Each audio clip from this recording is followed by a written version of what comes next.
Hello दोस्तों, कैसे हो आप सब। उम्मीद करता हूँ अच्छे हो। तो आज को हम लोगों का इम्पोर्टेंट टॉपिक है आईएएस कोड्स, जो आप लोगों को इंटरव्यू में भी पूछते हैं और एग्ज़ाम में भी पूछते हैं। तो ये कोड हम लोग हर सिविल इंजीनियर के लिए जानना ज़रूरी है। तो चलिए शुरू करते हैं। आईएएस 2502 1963 ये होता है बीपीएस के लिए। आईएएस 383 ये तो सभी ने हम लोग जानते हैं।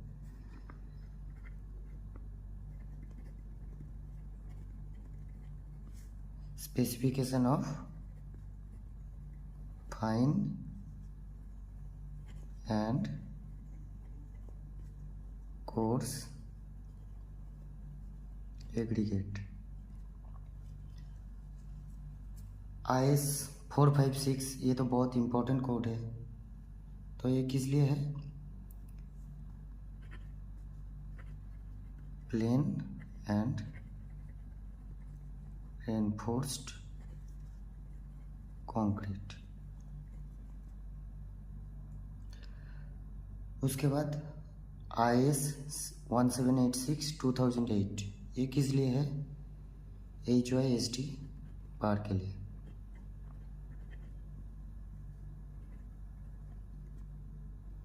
उसके बाद आईएएस 10262 2019 ये किस लिए है? Concrete mix प्रोपोर्शनिंग।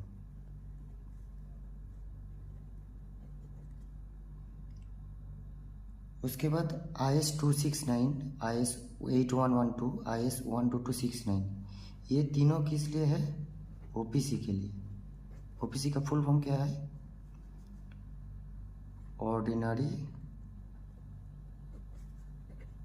Portland cement. ये होता है 33 ग्रेड के लिए। ओपीसी 33 ग्रेड, ये 43 ग्रेड के लिए और ये होता है 53 ग्रेड के लिए। उसके बाद आता है आईएएस 2386 ये किस लिए होता है? ये एग्रीगेट का जितना भी टेस्ट होता है ये कोड के अंदर आता है।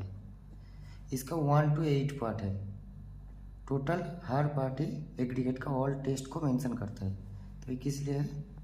Tests of aggregate. उसके बाद आईएएस 13311 इसका दो पार्ट है, पार्ट 1 और पार्ट 2। ये किस लिए होता है? ये होता है दोनों ही एनडीटी टेस्ट के लिए। NDT test of concrete. इसका फुल फॉर्म तो पता है ना? Non destructive test. ये पार्ट 1 किस लिए होता है और पार्ट 2 किस लिए होता है? पार्ट 1 होता है अल्ट्रासोनिक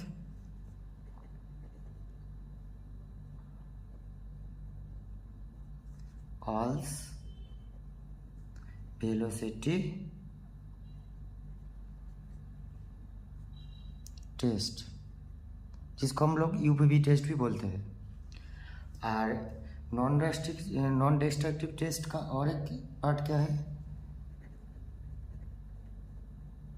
रिबाउंड हैमर टेस्ट। उसके बाद नेक्स्ट कोड क्या है? आईएएस 875 इसका 5 पार्ट है, 1 to 5।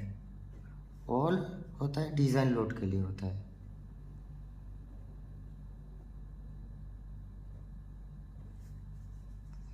जैसे रेस्पेक्टिवली 1 to 5 में आता है dead load, live load, wind load, snow load और special load. Special load, special load and load combination. तो ये कोड हो गया IS 875, अभी है IS 1893। ये किस लिए है? अच्छा, और एक बात बोलना भूल गया, ये जो पांचों लोड है इसमें एक्सक्लूडिंग अर्थक्वेक लोड है, ठीक है,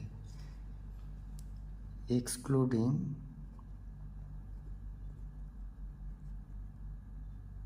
earthquake load.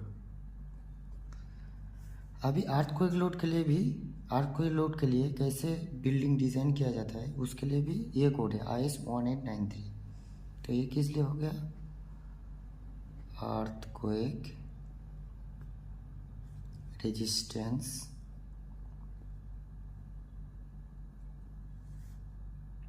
Design for structure.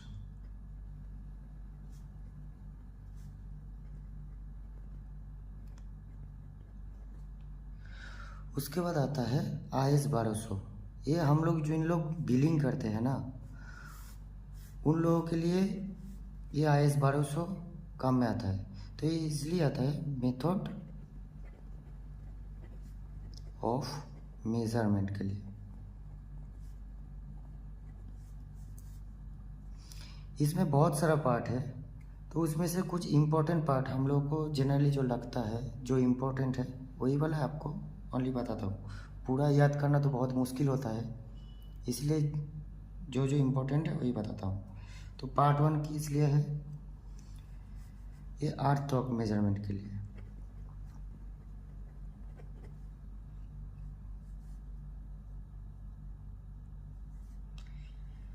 Part 2 किस लिए होता है?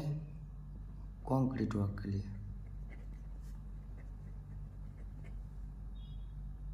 पार्ट 3 ब्रिक वर्क के लिए।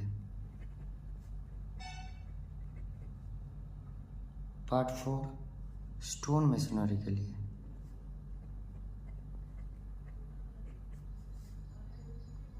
पार्ट 8 और रेनफोर्समेंट के लिए।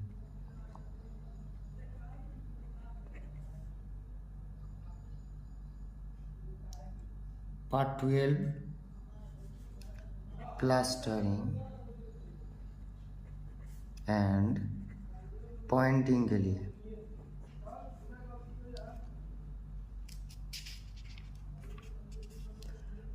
पार्ट 13 किस लिए है? पार्ट 13 होता है पेंट के लिए।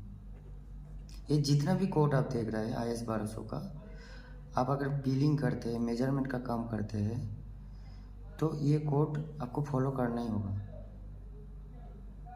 पार्ट 23 किस लिए है? पाइलिंग के लिए। पार्ट 5 एक छूट गया था, पार्ट 5 है शटरिंग के लिए।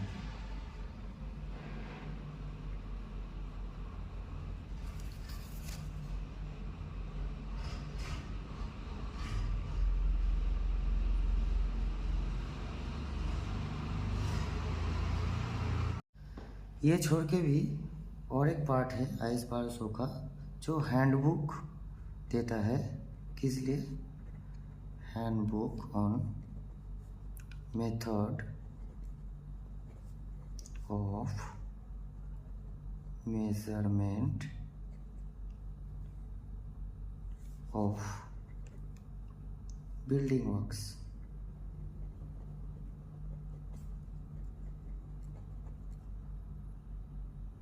ओके, आज का वीडियो यहीं पे ख़त्म है। तो वीडियो अच्छा लगा तो सब्सक्राइब कर देना, लाइक कर देना, दोस्त लोगों के साथ शेयर कर देना। Thank you.